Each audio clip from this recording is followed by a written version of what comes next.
Hey everyone, welcome to Easy Pharma. तो guys, आज हम यहाँ पे डिस्कस करेंगे इन्फेक्शन कंट्रोल कमेटी। अब देखिए, इन्फेक्शन कंट्रोल कमेटी हमारी क्या होती है, इसको फुल डिटेल में यहाँ पे हम डिस्कस करेंगे।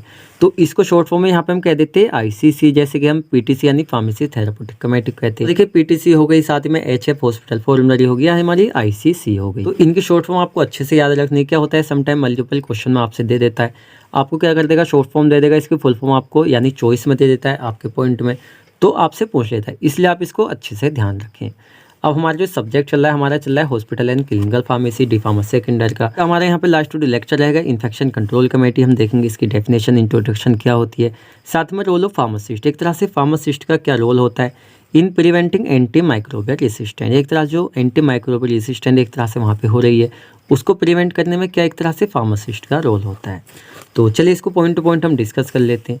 तो अगर हम इसको नॉर्मली हिंदी में देखें, इन्फेक्शन कंट्रोल कमेटी यानी इन्फेक्शन को कंट्रोल करने वाली कमेटी। अब इन्फेक्शन कंट्रोल कर रही है, तो इन्फेक्शन हमारा क्या होता है, पहले हम समझ लेते हैं कौन से इन्फेक्शन को ये कमेटी कंट्रोल कर रही है। तो चलिए हम देख लेते हैं। अब देखिए, नॉर्मल क्या होता है, जो हमारा इन्फेक्शन होता है।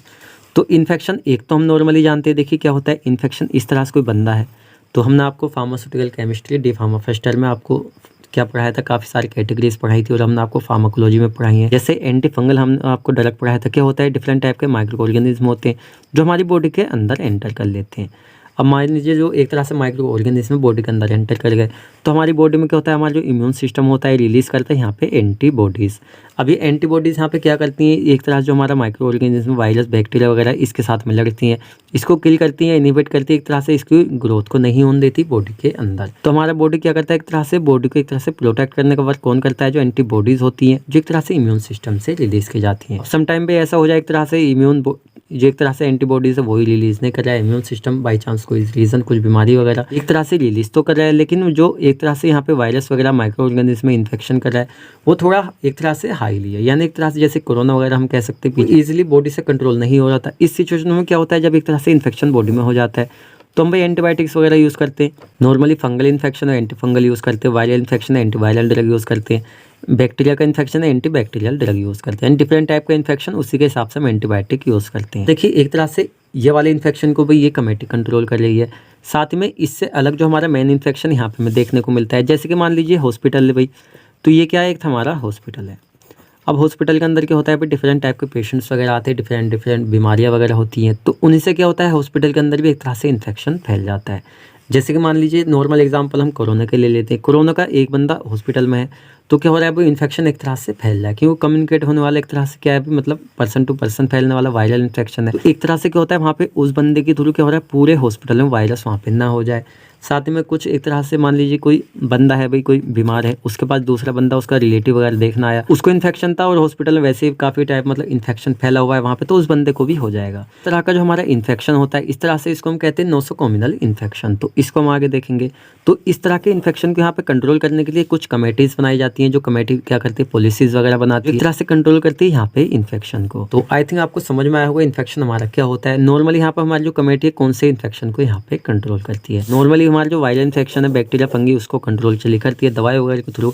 लेकिन जो हमारा हॉस्पिटल के अंदर एक तरह से इन्फेक्शन फैल गया है, जो डॉक्टर वगैरह को ना हो जाए, फार्मासिस्ट वगैरह को, एडमिनिस्ट्रेटर को, जो नए गेस्ट, देखिए गेस्ट वगैरह कुछ आते रहते हैं हॉस्पिटल पेशेंट वगैरह को देखने या एक तरह से हॉस्पिटल का सर्वे वगैरह करने, तो उनको वहाँ पे ना हो जाए।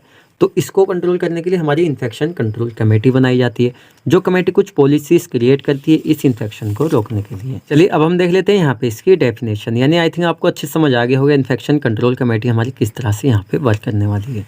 तो डेफिनेशन हम देख लेते हैं। Infection control committee is a committee, ये कमेटी होती है टू प्रिवेंट, जो एक तरह से प्रिवेंट करती है, रोकती है, and control health care related infection. अब यहाँ पे हम हेल्थ केयर रिलेटेड इन्फेक्शन क्यों कह रहे हैं, तो ये थोड़ा समझने वाला पॉइंट है कि क्या एक तरह से जो हमारे हेल्थ सेंटर वगैरह हैं, उनके थ्रू एक तरह से यहाँ पे इन्फेक्शन हो रहा है। तो हॉस्पिटल के अंदर क्या इन्फेक्शन वगैरह फैल रहा है, वहाँ पे कुछ वायरस वगैरह फैल रहे हैं, जो नॉर्मल बंदे को भी वहाँ पे हो रहे हैं, किसी डॉक्टर वगैरह को हो रहा है। तो हेल्थ केयर रिलेटेड इन्फेक्शन, या नॉर्मली हम इनको यहाँ पे कह सकते हैं नोसोकॉमिनल इन्फेक्शन। तो इनको क्या करती है, यहाँ पे एक तरह से कंट्रोल करती है, प्रिवेंट करती है। किस तरह से करती है, कमेटी क्या करती है, एक तरह से बाय मेकिंग, एक तरह से बना के इन्फेक्शन कंट्रोल पॉलिसीज, यानी आईसीसी क्या करती है, इन्फेक्शन कंट्रोल पॉलिसीज बनाती है, एंड मॉनिटरिंग करती है practices to reduce their risk. एक तरह से क्या करती है, अभ्यास वगैरह करती है, प्रैक्टिस करती है, मॉनिटर करती है, क्या करती है, एक तरह से रिड्यूस करती है यहाँ पे रिस्क ऑफ इन्फेक्शन, इन्फेक्शन के होने के रिस्क को यहाँ पे कम किया जा सके। इसकी डेफिनेशन हिंदी प्लस इंग्लिश में लिखी हुई है, आप चाहें तो इसको लिख सकते हैं। अब कुछ बच्चों के यहाँ पे डाउट रहते होंगे, कुछ को गुस्सा भी आता होगा कि सर हर उसमें हमें तो एक तरह से हिंदी प्लस इंग्लिश की परमिशन नहीं है, क्योंकि यूपी बोर्ड वालों को है नॉर्मली। बाकी जैसे यूके वगैरह हो गया, एमपी वगैरह हो गया या महाराष्ट्र वगैरह हो गया, उन बंदों को भी हिंदी प्लस इंग्लिश में परमिशन नहीं होती है नॉर्मली। तो वो बंदे एक तरह से इसको ना लिखें, क्योंकि देखिए यूपी वाले बंदे कुछ ऐसे मतलब कोई स्टूडेंट ऐसे हैं जिनको एक तरह से दिक्कत आती है, तो उनके लिए फिलहाल हम ये डेफिनेशन लिखते हैं। देन चलिए अब यहाँ पे हम देख लेते हैं ऑब्जेक्टिव्स ऑफ आईसीसी, यानी हमारी जो इन्फेक्शन कंट्रोल कमेटी है इसके क्या क्या ऑब्जेक्टिव है, किस लिए हम इसको बना रहे हैं। तो नॉर्मली भाई हम यहाँ पे समझिए इन्फेक्शन को कंट्रोल करने के लिए यहाँ पे हम इसको बना रहे हैं। किस तरह से हम इसको एक तरह से कंट्रोल करेंगे, क्या ऑब्जेक्टिव रहेंगे। To understand the method of infection control, यहाँ पे हम क्या करते हैं, अंडरस्टैंड यानी एक तरह से समझते हैं किस चीज़ को, मेथड्स ऑफ इन्फेक्शन कंट्रोल, किस तरह से जो एक तरह से इन्फेक्शन वहाँ पे फैल रहा है उसको यहाँ पे कंट्रोल किया जाए, किस मेथड के थ्रू। साथ में to know about the nosocomial infection causes, एक तरह से जो हमारा हेल्थ केयर रिलेटेड इन्फेक्शन है, यानी एक तरह जो हॉस्पिटल्स वगैरह हेल्थ केयर सेंटर है उनके अंदर जो एक तरह से क्या हो रहा है, इन्फेक्शन फैल रहा है, उसको किस तरह से कहाँ से वो कोज हो रहा है उसको हम जान सकें, जिससे कि हम उसको वहाँ पे कंट्रोल कर सकें। नॉर्मली यहाँ पे हम एक चीज़ और कह सकते हैं, किसी पेशेंट के भर्ती होने के 48 घंटे बाद होने वाला इन्फेक्शन, अगर हॉस्पिटल के अंदर कोई इन्फेक्शन वगैरह फैल रहा है तो 48 घंटे में क्या होता है, वो वहाँ पे उसके अंदर आ सकता है। तो क्या होता है भाई, उसकी जांच वगैरह कर लेते हैं, बंदा स्वस्थ आया था उसको इन्फेक्शन हो गया, किस तरह का इन्फेक्शन वहाँ पे फैल रहा है, इस चीज़ को भी यहाँ पे उसके कॉजेज का पता लगा सकते हैं। साथ में to comprehend the elements of the infection control programme, क्या होता है एक तरह से हम समझ लेते हैं यहाँ पे किस चीज़ को, जो एक तरह से एलिमेंट है किस चीज़ के इन्फेक्शन, उनको कंट्रोल करने के लिए यहाँ पे फिलहाल हम प्रोग्राम भी चलाते हैं हॉस्पिटल के अंदर, जिससे कि इनको कंट्रोल यहाँ पे किया जा सके। लेते हैं to reduce the danger of infection for patient, medical personals and guest, एक तरह से हमारे चिकित्सा क्या होते हैं, वर्कर्स वगैरह होते हैं, ये फार्मासिस्ट वगैरह वही हम यहाँ पे कह रहे हैं। साथ में पेशेंट और जो गेस्ट वगैरह होते हैं उनको एक तरह से मतलब डेंजर से बचाया जा सके, ज़्यादा डेंजर इन्फेक्शन होने से उनको बचाया जा सके, क्योंकि होता है जब डेंजर इन्फेक्शन वगैरह हो जाता है, ज़्यादा सीरियस इन्फेक्शन वगैरह हो जाता है भी, तो क्या होता है डेथ वगैरह के चांसेस भी वहाँ पे हो जाते हैं। साथ में to create local policies and SOPs for infection control and prevention, SOPs का होता है, हमने आपको डिटेल में पढ़ाया हुआ है कम्युनिटी फार्मेसी में। साथ में क्या करता है, एक तरह से लोकल पॉलिसीज बनाता है और SOPs बनाता है, किस चीज़ के लिए बनाता है, इन्फेक्शन कंट्रोल, इन्फेक्शन को कंट्रोल किया जा सके या एक तरह से उसको प्रिवेंशन किया जा सके, उसको रोका जा सके। अगर हम उसको पूरा कंट्रोल ना करें तो एक तरह से उसको इतना रोक दे जिससे किसी बंदे पे हार्मफुल इफेक्ट ना पड़ रहा है तो एक तरह से लिमिटेड रहे, ज़्यादा सीरियस कंडीशन वहाँ पे ना हो। यहाँ पे हम देख लेते हैं कंपोजिशन ऑफ ICC, यानी एक तरह जो हमारी इन्फेक्शन कंट्रोल कमेटी होती है, तो कमेटी हमारी क्या होती है, जैसे PTCT क्या होता है, हमारा ये ग्रुप होता है। ग्रुप कौन सा होता है, हॉस्पिटल के अंदर से कुछ बंदे एक तरह से ले लिए जाते हैं जिनको एक तरह से ग्रुप में बना दिया जाता है और एक कंट्रोल एक तरह से ICC यहाँ पे बना दी जाती है, यानी इसकी कंपोजिशन कर दी जाती है। अब कौन कौन यहाँ बंदे होते हैं, a hospital director who serve as the chairperson, एक तरह से क्या होता है जो हॉस्पिटल का यहाँ पे डायरेक्टर होता है वो एक चेयरपर्सन की फॉर्म में यहाँ पे होता है एज ए डायरेक्टर। साथ में क्या होता है, एक chief infection control team in the department of microbiology, एक क्या होता है यहाँ पे एक इन्फेक्शन कंट्रोल टीम होती है, कहाँ पे, डिपार्टमेंट ऑफ माइक्रोबायोलॉजी यहाँ पे। साथ में क्या होता है, a chief of all clinical department, क्या होता है जितने भी क्लिनिकल डिपार्टमेंट होते हैं उनका एक प्रमुख एक चीफ लिया जाता है, एक चीफ नर्स होती है। साथ में क्या होता है, head of the maintenance and cleaning department, एक यहाँ पे हेड होता है किस चीज़ का, जो मेंटेनेंस एंड क्लीनिंग या साफ सफाई वाले विभाग होते हैं उनका लिया जाता है। साथ में central sterile supply department director, तो ये क्या होते हैं, कुछ हमारे बंदे होते हैं इस तरह से डिपार्टमेंट में कर दिए जाते हैं जो क्या होते हैं भाई डिपार्टमेंट वगैरह में कंट्रोल करते हैं इस इन्फेक्शन को। होता है भाई डिफरेंट टाइप के हमारे डिपार्टमेंट होते हैं हॉस्पिटल के अंदर, इसकी कंपोजिशन होती है। फंक्शन ऑफ ICC एक तरह से क्या होती है, जो इन्फेक्शन कंट्रोल कमेटी है उसके क्या फंक्शन होते हैं। तो नॉर्मल देखिए ऑब्जेक्टिव फंक्शन ज़्यादा डिफरेंट नहीं है, आप चाहें तो सेम ऑब्जेक्टिव इसमें लिख दें। ऑब्जेक्टिव लिखने के बाद आपके कम पड़ गए तो आप चाहें तो कुछ अदर यहाँ पे लिख सकते हैं, जैसे कि हमने यहाँ पे लिखे हुए हैं इसके फंक्शंस वगैरह। Secure data collection from each department, अब देखिए क्या होती है, जो कमेटी वगैरह होती है वो सारे डिपार्टमेंट का डाटा यहाँ पे कलेक्शन करती है, एक तरह से किस डिपार्टमेंट में क्या पेशेंट है, उसको क्या एक तरह से इन्फेक्शन है जिससे कि इन्फेक्शन ज़्यादा ना फैले, एक तरह से किसी डिपार्टमेंट में इन्फेक्शन ज़्यादा फैल रहा है उसको किस तरह से रोका जाए, सारा डाटा कलेक्शन एक तरह से ही करती है। साथ में यहाँ पे सर्विलेंस, सीधा सीधा निगरानी रखती है सारे डिपार्टमेंट के ऊपर। गुड इन्फेक्शन कंट्रोल प्रैक्टिसेस एक तरह से क्या करती है, गुड इन्फेक्शन कंट्रोल, इन्फेक्शन को अच्छी तरीके से कंट्रोल करने के लिए क्या प्रैक्टिसेस अभ्यास वगैरह कराती है जिससे कि मिनिमाइज किया जा सके यहाँ पे इस इन्फेक्शन को। इट इस्टेब्लिश एक तरह से क्या करती है, स्थापना करती है और साथ ही मैनेज प्रबंधन करती है किस चीज़ का, एन इन्फेक्शन कंट्रोल टीम का, यानी एक इन्फेक्शन कंट्रोल टीम बना दी है, सारे डिपार्टमेंट में जाइए, डिपार्टमेंट टू डिपार्टमेंट बना दी जाती है, जो एक तरह से उसको कंट्रोल करने में वहाँ पे हेल्प करती है। देन चलिए नेक्स्ट यहाँ पे हम देख लेते हैं role of pharmacist in preventing antimicrobial resistant. अब देखिए यहाँ पे हम देखेंगे जो हॉस्पिटल के फार्मासिस्ट होते हैं उनका क्या रोल होता है यहाँ पे प्रिवेंटिंग रोकने के लिए, किस चीज़ को, एंटी माइक्रोबियल रेसिस्टेंट। पहले हम देखते हैं एंटी माइक्रोबियल रेसिस्टेंट हमारी क्या होती है, उसके बाद हम देखेंगे फार्मासिस्ट का क्या रोल रहेगा इसको प्रिवेंट करने के लिए। देखिए नॉर्मली ये ज़्यादा टफ नहीं है, बहुत ही ईजी है, बस एक बार आप इसको समझ लीजिए। क्या है, ये एक नॉर्मल ह्यूमन बॉडी है। तो ह्यूमन बॉडी के अंदर क्या होगा, यहाँ पे इन्फेक्शन मतलब अच्छी तरीके से फिलहाल यहाँ पे फैल गया है, तो इसको ट्रीट करने के लिए हम क्या देते हैं, यहाँ पे एंटीबायोटिक वगैरह देते हैं इसको ट्रीट करने के लिए। तो क्या करते हैं, हम यहाँ पे ट्रीट करते हैं। अब यहाँ पे कंडीशन क्या हो रही है, जो यहाँ पे माइक्रोब्स है यानी एंटी माइक्रोबियल हम यहाँ पे देख रहे हैं, तो जो यहाँ पे माइक्रोब्स है उसके अंदर सेल्फ एबिलिटी नेचुरली आ गई है या अदर किसी भी तरीके से, जिससे कि क्या हो रहा है, जो हमारी एंटीबायोटिक है वो इसको एक तरह से किल नहीं कर पा रही है। इसके पास कोई नेचुरली एक तरह से ऐसी एबिलिटी आ गई जो इसके अपोजिट यहाँ पे वर्क कर रही है, यानी एंटीबायोटिक के अगेंस्ट यहाँ पे वर्क कर रही है, जो एक तरह से रेसिस्ट कर रही है किस चीज़ के, एंटीबायोटिक के इफेक्ट को, जिसको हमने ट्रीट करने के लिए बॉडी के अंदर लिया था।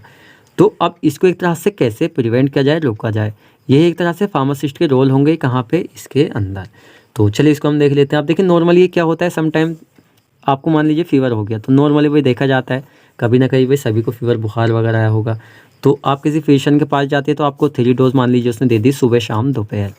अब नॉर्मली बंदा क्या होता है, 1 डोज तो उसने अच्छे से खाई, भाई बीमारी थी खाएगा।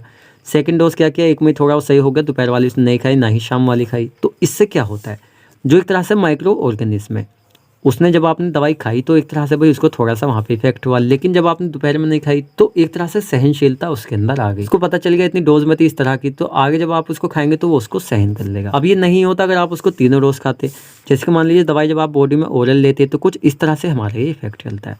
आप डोज तो लगातार खाते रहेंगे, हमारी फर्स्ट हो गई, सेकंड आपने यहाँ पे खाई तो फिर इस तरह से चलेगा, थर्ड आपने खाई इस तरह से चलेगा, जैसे आपको बीमारी है इस तरह से चलता रहेगा और एक टाइम ऐसा आएगा इन्फेक्शन यहाँ पे ट्रीट हो जाएगा। लेकिन मान लीजिए आपने क्या किया भाई, इस तरह से आपने फर्स्ट डोज खाई, इस तरह से जा रहा है, दोपहर में आपको खानी थी आपने नहीं खाई, फिर वो इस तरह से आ जाएगा, यानी इन्फेक्शन वो यहाँ तक ट्रीट हुआ तो दोबारा फिर वो ऐसा ही होने लगेगा, यानी बढ़ने लगेगा। शाम की खा ली तो फिर इस तरह से वो इस तरह से जाएगा, आपने फिर सुबह के नहीं गए फिर इस तरह से आएगा। तो इन्फेक्शन एक तरह से जो क्या होते हैं, माइक्रोब्स होते हैं, उनके पास सेल्फ एबिलिटी आती है, इस इफेक्ट को क्या कर लेते हैं, एंटीबायोटिक के फिर वो झेल लेते हैं, फिर इससे वहाँ पे ट्रीट नहीं होंगे। अब एक ही का तरीका, या तो आप थोड़ी हाई एमजी वहाँ पे डोज लें और आप एक तरह से टाइम टू टाइम उसको खाएं, एक तरह से अच्छी ड्रग का आप सिलेक्शन करें, थोड़ी अच्छी जो इसमें इन्फेक्शन कंट्रोल कर सके। तो इसी तरह के हमारे कुछ फंडा यहाँ पे रहने वाला है। इसमें हम देख लेते हैं anti microbial resistant developed naturally develop यहाँ पे हो सकती है, and occurs when micro organism develop, जो एक तरह से माइक्रो ऑर्गेनिज्म डेवलप होता है हमारी बॉडी के अंदर, द एबिलिटी एक तरह से उसके अंदर क्षमता एबिलिटी आ जाती है टू रेसिस्ट, एक तरह से रोकने की,